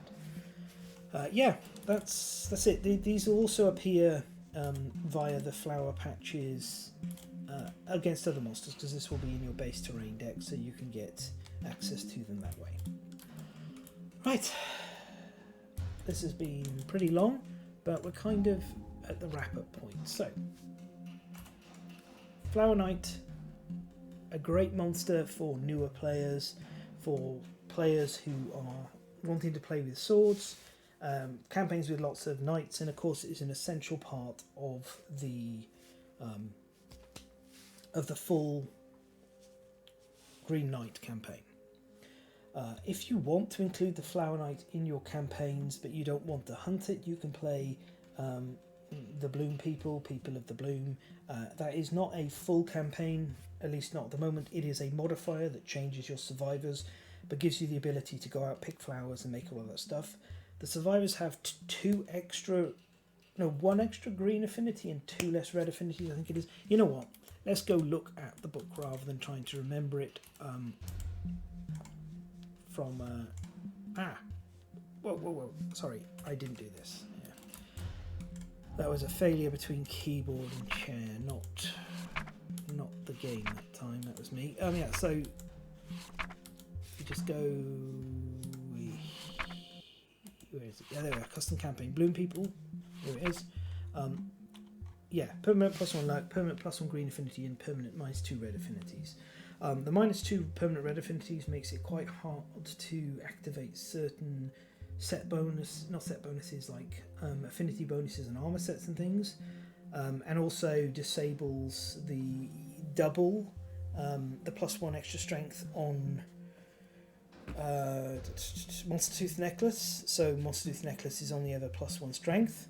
It's also especially bad because effectively it makes it almost impossible to run red survivors because they get quite badly harmed by this, and also things like white line armor struggle a bit more and the red charm struggles, but the trade of +1 permanent luck and +1 green affinity, permanent green affinity is absolutely worth it.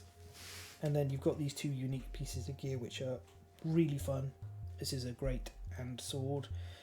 This doesn't have any particular thing it's attached to. It's better with Ark survivors because they don't need to worry about complete proper sets. They can have partial sets and still get clothed and satiated.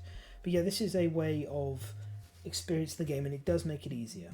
You know, even though you're losing population 4 times, having access to sense memory, and being able to do a forest run which gets you more petals here is absolutely fantastic. So that is another option. So, and that's where I think Flower Knight lands. very much. If you're newer to the game or you're playing with newer players, the Bloom People is interesting and more powerful initially than People of the Skull. People of the Skull, I think, is super powerful as you get through the campaign due to massive stat bonuses. This is the Bloom People is a little bit different, a little bit easier. Yeah, that's kind of it. That's the Flower Knight. I've talked a lot about this one because despite the shortcomings that you could perceive from this expansion, I think that this is still one of my favourite Kingdom Death monsters. Abyssal Woods is the expansion I'm second most excited about, or joint first. Inverted Mountain and Abyssal Woods are really interesting to me, and especially seeing more of the Abyssal Woods is I'm really excited about that. I love the Lotus monsters that are coming in that box set, but it's probably a few years away still. Flower Knight. That's it. Short things. Let's summarise. Against level 1, level 2, try and keep the number of survivors in the ring to a minimum, because that will reduce its damage, scaling to more easily handled values. Bring a lot of luck on everyone who's going to be attacking. Against the level 3, be smart with your AI control. Try and remove the knockback cards and let the other cards resolve. You will need to have more survivors inside the ring if you are struggling, but you can generally handle it if the Flower Knight is not knocking you backwards 7 with some of its attacks. Remove those from the AI deck with prejudice and be very cautious until you don't see them.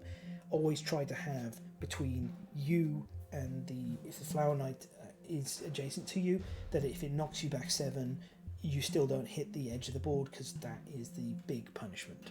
Great monster, beautiful monster, incredibly cool setting, a phenomenal card in The Forest Wants What It Wants. Definitely still my rating for the softest monster in the game, the easiest, with only the level 3 bucking that trend and spiking up a bit. I think the level 3 is more dangerous than a number of the Node 1 and Node 2 level 3 monsters, because it offers an auto death mechanic. There we are, pens down, and that's it. I'm just going to say thank you for watching. Thank you to my patrons, especially those who support on Buy Me a Coffee. Just to say, please keep making these videos, and especially the pillar patrons and above. Greatly appreciate all of that. You let me keep doing these, and I will probably be back next with either, if I can get enough games in, coverage of the Pariah or Red Witches, but I doubt I can manage that in the time frame. So instead, it's likely if there's anything that comes out at the end of the month, I'll be covering that, in the store. Otherwise, I am going to be working on the next entry in the Dark Bestiary. That is chapter 8. We're going up for Quarry Monsters still, so I believe it's going to be the Phoenix, because Smog Singers are not on the simulator yet. So the Phoenix, Old Man Phoenix, complaining about those survivors on its darn lawn and all that. So, thanks for listening, thank you for supporting, and I'll see you in the next video.